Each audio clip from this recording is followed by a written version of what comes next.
বন্ধুরা, তোমাদেরকে একটা জার দিলাম বা ধরো একটা বালতি দিলাম জলের। সেই জলের বালতিটাকে তোমাদেরকে ভর্তি করতে হবে, কিন্তু একটা শর্ত আছে। শর্তটা হলো কি, যে সেই বালতির নিচের দিকটাতে একটা ফুটা থাকবে। তোমরা কি সেই বালতিটা ভর্তি করতে পারবা? তোমাদের অ্যান্সার হবে অবশ্যই না। এটা কখনোই সম্ভব না। এরকম করে আমরা সেই জলে বালতিটা ভর্তি করব যদি বালতির পিছন দিকটা ফুটা থাকে? এরকমই আমরা যতই টাকা আর্ন করি না কেন, যদি আমাদের ফাইন্যান্স এডুকেশন সম্পর্কে কোনো ধারণা না থাকে বা মানি ম্যানেজমেন্টের সম্পর্কে আমরা না জেনে থাকি, আমরা যতই টাকা আর্ন করি না কেন আমরা কোনোদিনই ধনী হতে পারবো না। আজকের এই ভিডিওটিতে আমরা আলোচনা করব মানি ম্যানেজমেন্টের সম্পর্কে এবং ফাইন্যান্স এডুকেশনস নিয়ে, যে কী করে টাকা ম্যানেজ করতে হয়। আমরা খুব অল্প পরিমাণ টাকা ইনকাম করেও একটা সংসার চালাতে পারি বা আমরা টাকা সেভ করতে পারি। সেই ফর্মুলাটা আমরা ফাইন্যান্স এডুকেশনস থেকে জানতে পারি। রাহুল নামে একটা ছেলে ছিল। সে প্রতিদিন 1,000 টাকা ইনকাম করতো। শেষে দেখা যায় মাসের শেষে তার ইনকাম হয় 30,000। কিন্তু যখন তার মাসের শেষে ব্যাংক ব্যালেন্স চেক করতে যায়, সে দেখে যে তার ব্যাংকে শুধুমাত্র 2,000 টাকা পড়ে আছে, বা কোনো মাসে দেখে যে 0 টাকা। কেন?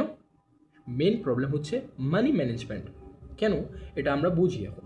যে তার দিনে 1,000 টাকা ইনকাম হয়, কিন্তু সে কোনোদিন এরকম খরচা করে দেয় যে 1,000 টাকার থেকে বেশি, 1,200 টাকা, কোনো সময় 1,100, কোনো সময় 1,000 টাকা ইনকাম করে সে 1,000 টাকায় খরচা করে দেয়। কোনো সেভিং সে রাখে না। এটা করলে আমরা সারা জীবনেই দরিদ্র থেকে যাব।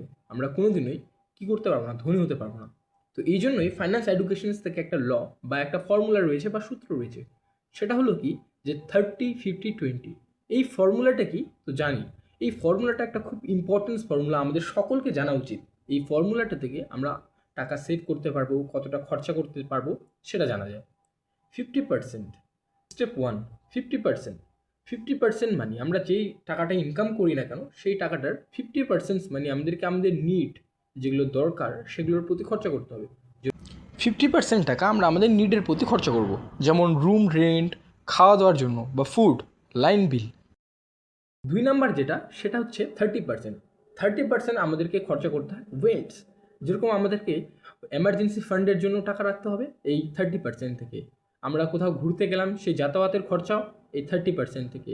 আমাদেরকে কোনো ইচ্ছা হলো, শখ হলো কোনো জিনিস কেনার, সেই 30% থেকে।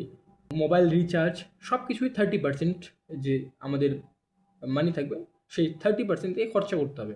আর এই যে পুরোপুরি 20% আছে, এই 20%কে আমাদেরকে সেভ করতে হবে ভাই। যেরকম করেই হোক এই 20% মানিকে আমরা সেভিং করতে পারি যেটা ইনকাম হবে সেটা থেকে। এবার এই 20% মানি যদি আমরা সেভিং করি, একটা সময় লং টাইমে আমরা দেখতে পাবো যে আমরা অনেকটা সেভিং করতে পেরেছি এবং আমরা কোনো দরিদ্রতার মধ্যেই নেই। আমরা কোনো ইএমআই এই সব জিনিসের মধ্যে ঝাড়ঝাপটায় কিন্তু থাকবো না। এই প্রসেসটাকে ফলো করে একটা নীলমণি নামে ছেলে ছিল। সে অনেক টাকা দেয়।